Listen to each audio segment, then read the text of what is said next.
Bismillahirrohmanirrohim. Wargi-wargi mandedi baraya-baraya ki Sunda utamina ka para wargi anu ngagaduhan hanca carita Talaga Getih karangan Amboros. Ayeuna kumandedi bari disungsi bagian anu ka 41. Sakumaha anu kantos dipaluru dina bagian anu ka 40. Pedaran Mang Dedi kasapih wanci dina mangsana madarkeun kaayaan alam peuting di lembur Cibodas. Khususna atuh ka Nyi Mimin anu harita kadatangan Kujang Dharma cenah. Kumaha atuh lajengan anu carita langkung paos nama mangga urang sami-sami Bandungan kulu sadayana.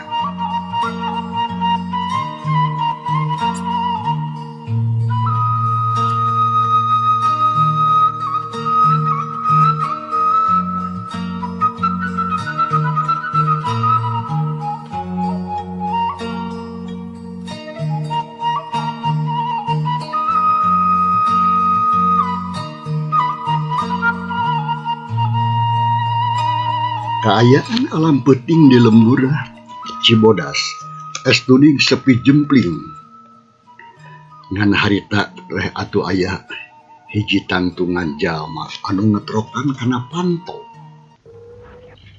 panto imahna Nyi Mimin. Atuh Nyi Mimin meuni haripeut sabab kabogoh nu anu katelah Dharma ngadak-ngadak datang kadinya. Berai atuh harita jandela dibukakeun ku Nyi Mimin breh rupa tantungan jajaka gandang nu jadi panyileukan urang jeung peuting. Ini Kang Dharma, aya naon Kang? Meuni sisinan tenan bet wengi-wengi ka dieu. Aya periode naon Kang teh? Cek Nyi Mimin bungah pisan. Langsung tumanya ka Dharma anu keur nangtung luareun jandela.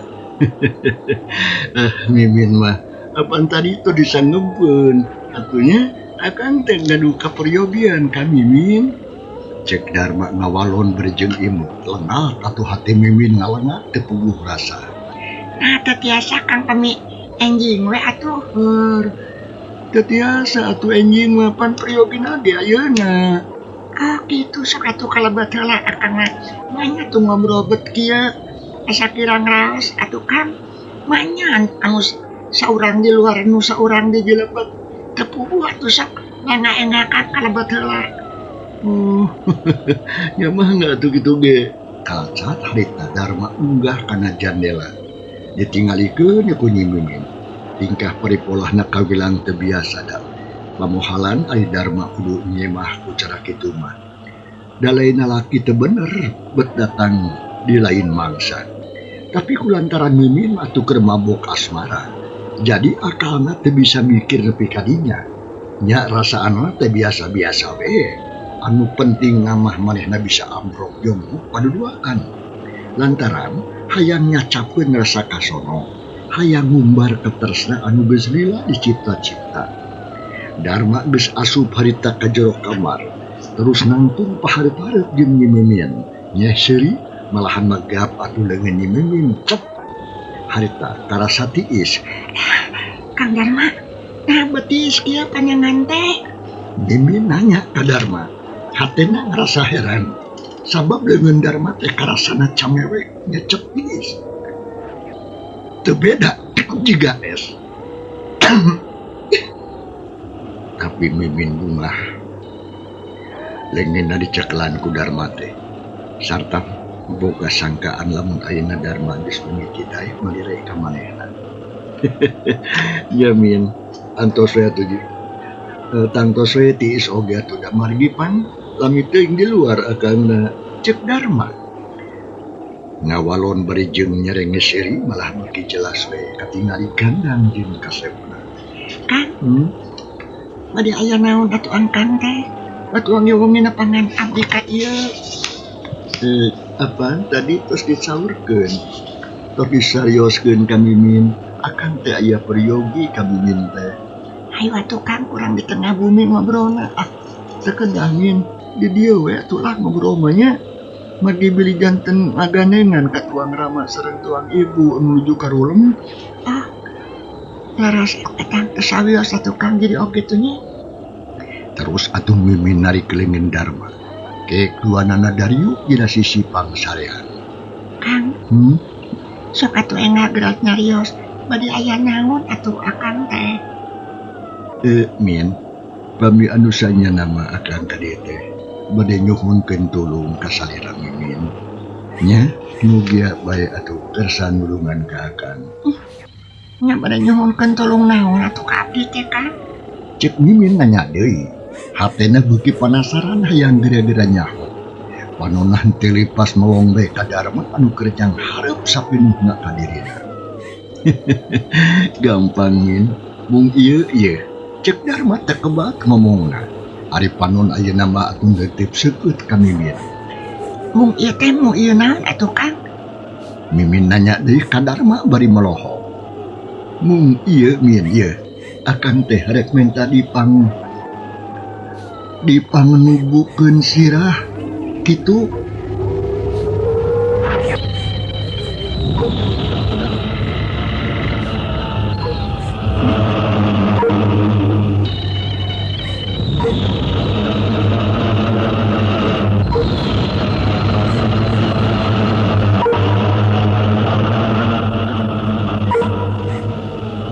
Atuh harita Mimin reuas sabab teu ngarti kana maksud jeung omongan jang Darma.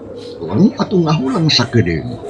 Geus kitu males atuh jerim Darma teh leungit di hareupeun Mimin, malah terus atuh ngajanggelek jadi hiji tangtungan awewe anu matak pikasieun awakna aya buntung sirahna dan ukur seret beuheung hungkul. Sirahna mah misah terus ka kalayangan nurlingan kamar. Matana anu bolotot semu beureum teh mencrong ka Nyi Mimin bangun anu hayang ngalegep. Ari letah panjang bari ngelel, malahan masihungna oge rangge teh. Jerit Nyi Mimin ngajerit. Sunggutna calawak awak ngaleper, bungeutna sepak ones. Ari panon mumpung ka eta makhluk nu aya hareupeun manehna.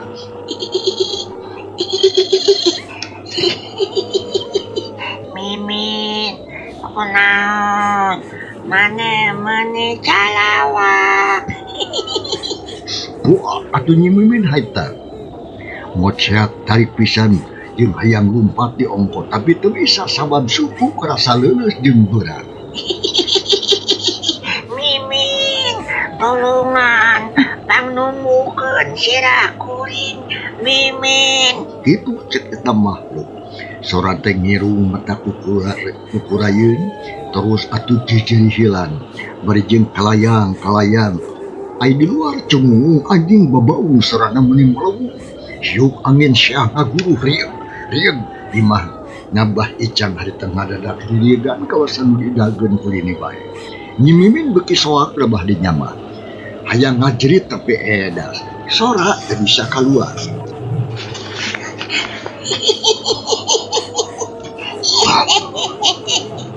Tumukeun sirah uing Mimin. Ragamang leungeun eta makhluk anu rangguas jeung sukuna anu sareukeuh teh. Ngaragamang kana beuheung Nyi Mimin, cek karasa meuni camewek tiis, malah karasa kukuna anu sareukeuh teh hate naranca brek nobros kana tikoro. Mimin geus teu puguh rasa, manehna soak luar biasa, harita keneh ngajerit sakuatana ngagorowok minta tulung ka indung jeung ka bapana. Abah, metulung! Mimin ngajerit kulaek les. Leuleus terus harita ragrag ninggang paluku. Malah geus teu inget di bumi alam. Kocapkeun Abah Icang jeung si Ambu anu keur sarare di kamarna. Marang ngadenge sora anakna anu ngajerit, moreja ngagebrug kana palupuh duanana meh bareng hudang. Jerat turun tina ranjang, malahan gura-giru muruk ka kamar Nyi Mimin teh. Teu lila oge geus nepi terus pantona disurungkeun. Atuh kabeneran teu ditulakan. Berang brai breh nempo anakna geus ngajoprak di handap. Ayah, Mimin, aku naon? Min. Buah Icang atuh muruk ka anakna bari jeung terus ngagebig-gebig awakna. Nyai, Mimin kunaon hidup teh? Abu saudah reuas kitu deui Bah Icang. Terus duanana ngagulang daper awak Nyi Mimin anu keur kapiuhan teh eling-eling. Abah, Aku naon anak kurang teh. Iya, itu aku dah. Apa oge teh apa? Tapi kan orangnya mesti kudu gempertikeun. Urang cari kahan ku abah. Jigana mangan ukur teh inti teh. Tapi kunaon make bisa kieu? Ret atuh Mbah Icang kana jandela kamar anu geus ngagemlang muka.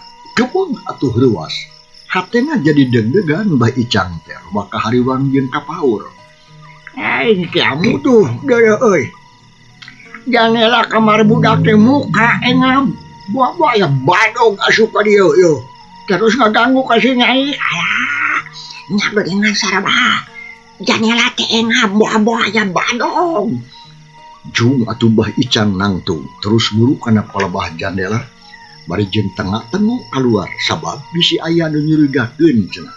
Tapi da sakayaan di luar teh tuning jempling sepi teu aya sora anu kadenge. Ngan ukur ka tempo poek we munikeun kamredong. Ari si jurig hulu na teuing ka mana inditna teh da geus eueuh we teh kanyahoan milesna. Turung atuh harita. Jandela ditutupkeun deui malah ditulakan meuli pagi. Ragayang mangku anakna anyatana Nyi Mimin. Goledag digolerkeun dina kasur bari jeung disibukan. Jika itu nyokot aya hanyut terus wadahan kana baskom euy. Karnaon sarabah nake kudu wadahan cai kana baskom. Isnya ai maneh keun ngompres Nyai yo. Meragan yang sadar sok aya yo. Hoga tuh kekun urang nyokot caina wani yo dina termos. Cek si Abu beri ngakiang lempang nguruk ka dapur arep nyokot cai cenah. Si Ambu harita ka dapurnya dia cai hana cakumaha anu dipenta ku salakina. Malah teu oge geus balik deui bari jeung mawa baskom sakalian jeung lamak bersih terus dipake ngompres tarang Nyi Mimin. Bari jeung ditarikahan kuduaan sabisa-bisa malum geus karolot atuh. Ngajampe ka anakna sakan anakna gancang sadar deui cenah. Nya, sanggeus aya kana sawatara waktu mah berai Nyi Mimin beuntak panonna oryat hudang. Bangun anu reuwas, terus atuh rurat eret ngencang atuhu. Ngareret deui ka luhur terus ka handap. Kasubeudeur ning kamar kawas aya nu keur diteangan. Nyai.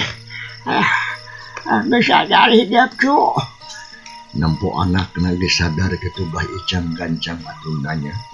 Bari jeung panon melong ka Nyi Mimin anu keur curang cileum kawas aya nu dedangan. Nyai, kumaha eling hidup teh atawanto. Aret Nyi Mimin ka indung bapana anu keur dariuk gigireun. Aret deui kana jandela anu geus nutup. Pras inget deui kana kajadian tadi nu kaalaman ku manehna. Ampun. Abdi mah sieun ambu. Sieun. Gitu cek Nyi Mimin. Terus gabru ngarontok ka indungna bari jeung nangtut ti paparakat. Jiga anu keur manggih ka sieun anu pohara. Nampo parepolah anakna kitu. Mbah Icang jeung Ambu Saudah duanana ngarasa heran nepikeun ka gogodeg. Ai Nyai, kunaon hidup teh ieu teh? Nya berkawas anu sieun. Bah, laras abdi teh sieun abah. Heeh, sieun di sieun aya naon? Sieun kunaon atuh hidup teh? Da teu karasaan abah mah nu matapi ka sieun di imah teh yo. Kieu pok atuh geura omongkeun, sangkan abah jeung si Ambu ngarti. Mbah Icang bari melong ngomongna kitu kana jari anakna anu keur nyusup we kana awak indungna. Nyai kieu bae atuh, sok omongkeun sieun teh sieun kunaon?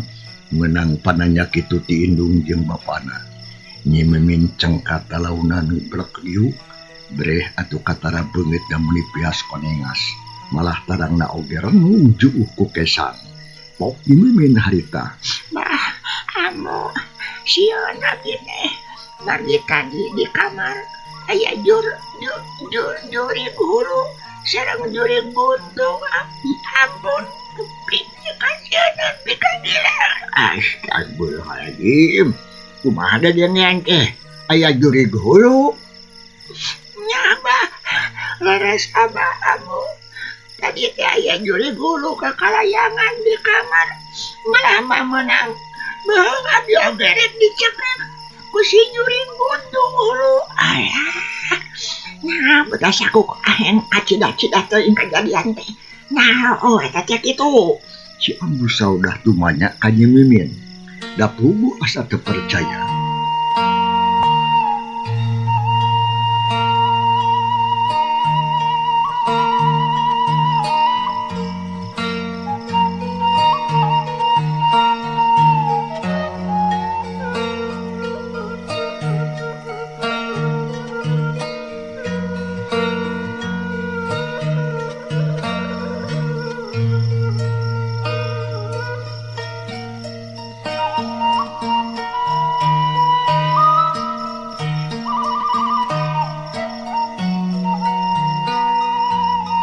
Barabat atuh harita Nyi Mimin ngadongengkeun sagala rupa anu tadi kaalaman di kamarna. Ti mimiti aya nu kakatrok tok nepikeun ka harita sakabeh ditetek eueuh anu kaliwat.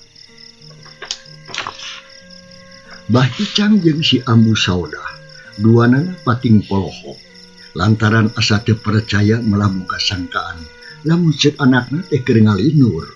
Tapi raas inget deui atuh kana beja ti urang lemur. Nu sabulan ka tukang pernah guyur lantaran Bapak RT jeung baturna oge kungsi ngalaman didatangan ku jurig anu ciri-cirina sarua jeung anu ayeuna diomongkeun ku Nyi Mimin. Tak gitu Abah. Ngarasa binta teu bohong Abah. Sieun abi Abah. Jadi amun kitu maduh masuk ka jero kamar hideep we.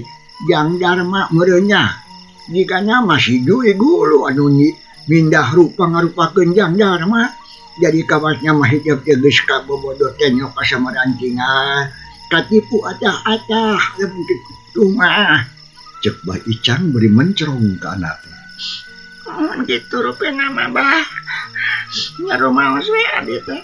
Teu panjang emutan da manawi teh ngarasa teh Kang Darma.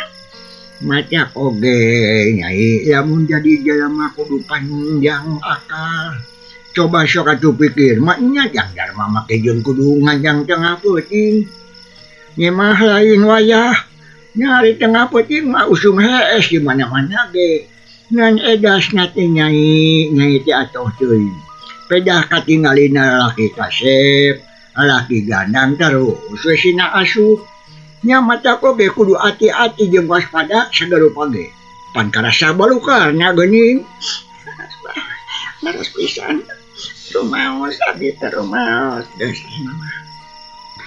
Nyai, tong diomongkeun deui nya sok mani oge anu mah gerah SD kayaknya. Da peuting keneh ieu. Nya sok. Nyai sok gerah SD kayaknya. Nya, ja bah oge tujuh atuh ieu teh. Da pugu tadi tatu keur sare tibrah ngadadak udang. Jadi asa kagencak nyaring teh. Bah Icin atuh jeung Ambu Saudah ditah sare deui ka Nyi Mimin anu jadi anakna. Sabab memangnya harita teh kaayaan alam masih keneh peuting. Tapi abi mah sieun Ambu. Hari kena sare sorangan mah. Kumaha atuh pami baturan we atuh ku Ambu. Sok. Pida aku jeung sare sieun sorangan maju atuh. Nya Bah. Madi abi mah sieun si juri gulu datang deui ka dieu. Nya sok atuh baturan Ambu kumaneh kayaknya. Ai mah budak teu ludeung mah ceuk Abah Icang harita teh. Sok atuh harita Bu Saudah. Nah, gatulah ai sieun mah. Keun ku Ambu jadi baturan Nyai sare je dieu nya. Abah sok we ka ditu ari geus tunuh mah. Geura sare deui. Hayana we sorangan nya. Sabab Ambu marek sahees di dieu baturan ci Nyai karunya. Kawasna mah masih keneh sieun anak urang teh yeuh. Sok aja kayaknya baturan. Euy tah. Abah hees yeuh. Nya sanggeus kitu mah. Leos atuh Bah Icang mah balik deui ka tempatna. Nyatana ka kamar pangsareanana. Terus we sare sadengkeun Nyi Mimin dibaturan ku indungna. Peuting harita Nyi Mimin sakrejep oge ampir teu bisa sare. Sabab inget bae kana naon rupa jeung tangtungan si juri gulu anu asa kokolebatan bae dina kongkolak panona. Asa Ucang hangge pajarkeun teu jeda mata kawas ngahaja. hayang nembongkeun jeung hayang nyingsieunan ka manehna. Ngan mimiti bisa sareta sang geus wancirek encak ka bedug subuh Nyi Mimin karek bisa arek. Matak barang berai berang teh atuh Nyi Mimin mah masih keneh sareti berat di kamarna. Kasubli para wargi. Panjangna alam berang geus teu kudu dicatur deui lilana. Malahan mah teu kudu dicaritakeun deui itu ieuna. Sabab eueuh kajadian anu aneh-aneh anu kudu dipedar kaayaan dina mangsa biasa-biasa we kawasasari. Ayeuna urang kocapkeun wanci pasosore we. Mbah Ican bapana Nyi Mimin karek balik ti kebon.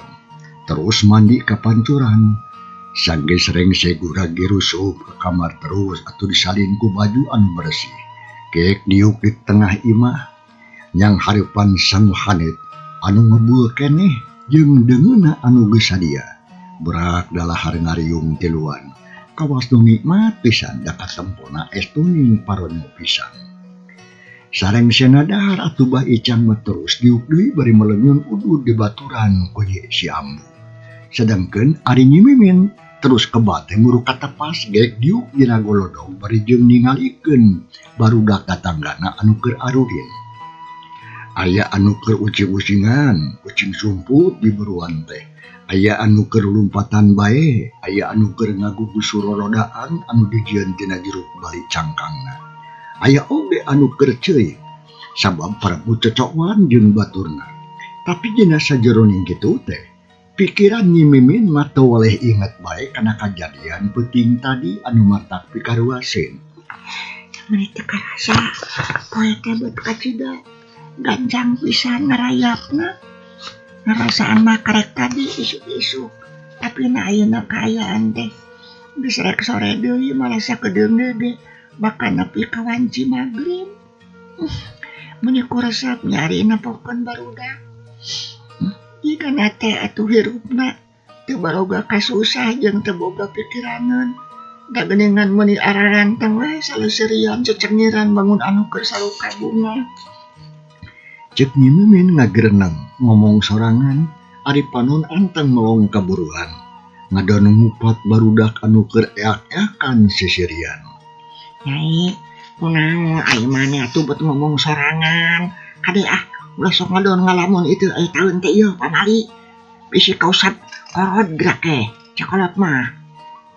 Indungna Nyi Mimin nyatana mak soda nyamperkeun ka Nyi Mimin anu keur ngadaweung sosoranganan.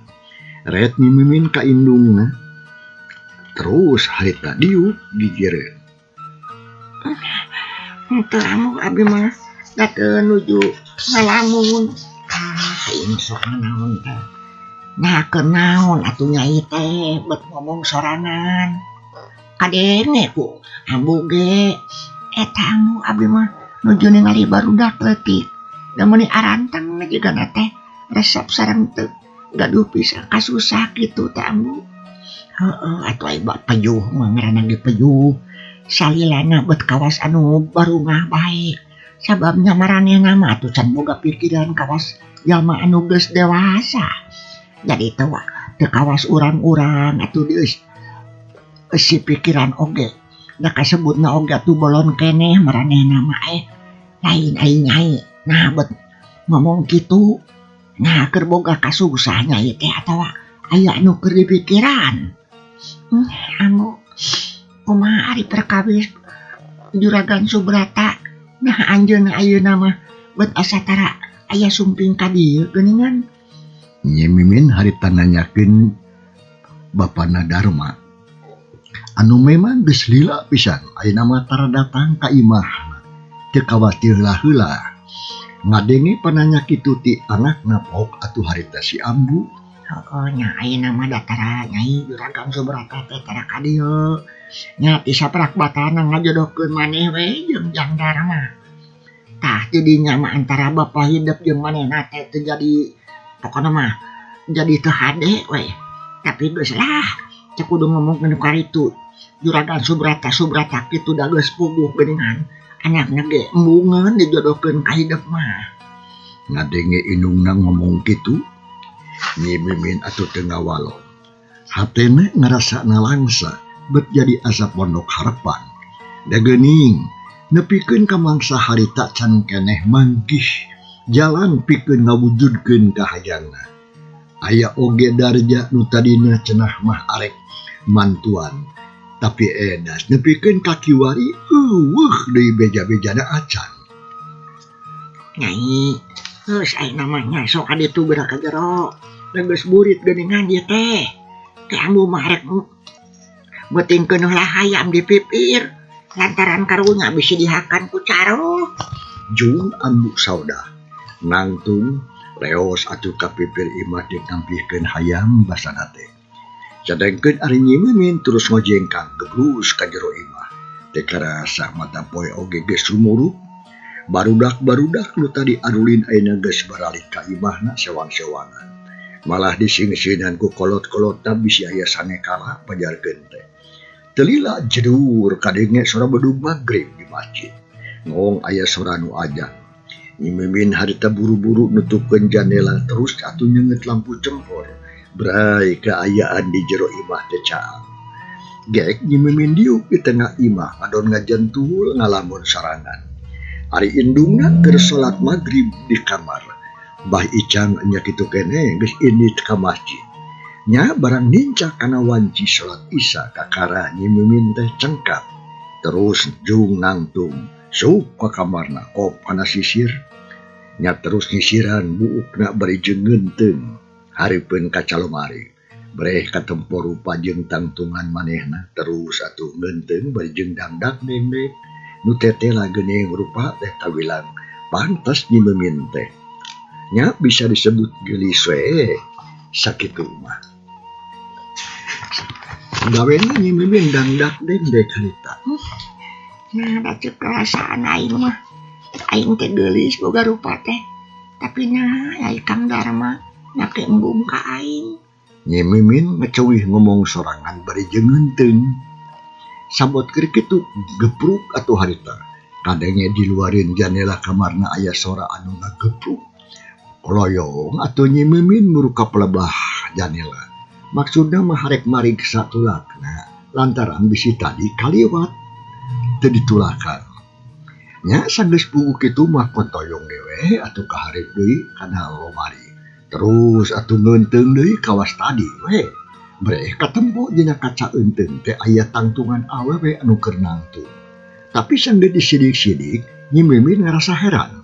Sabab tangtungan awewe nu aya dina kaca eunteung teh geuning lain tangtungan dirina. Tapi ieu mah tangtungan salah saurang awewe nu eueuh sirahan teh. Samalah bajuna oge beda jeung baju anu dipakena. Gua atuh teh Nyi Mimin ngajerit terus mundur ka tukang. Ari panon mencerong kana kaca lomari satangtung anu jelas sidik pisan aya tangtungan awewe. Tapi lain manehna. Ngadenge anak ngajerit kitu si ambu sauda anu keur aya di kamar. Gancang rusuhan keluar, malah terus nyamperkeun ka anakna. Anu harita keur ngajajanteng nangtung bari jeung ngadeg-deg. Ari leungeun nyekel sisir, panon mencrong kana eunteung lomari. Bari jeung calangap juga anu reuwas. Nyai, aya naon ieu meni sok ngareuwas aya taon teh.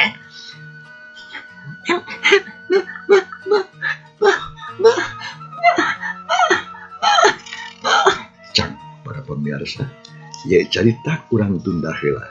Kumaha atuh lajenganana insyaallah. Mani diberi neruskeun carita dina bagian anu ka-42. Hatur nuhun kumaha piperhatosana jeung kantun kasadayana. Wassalamualaikum warahmatullahi wabarakatuh.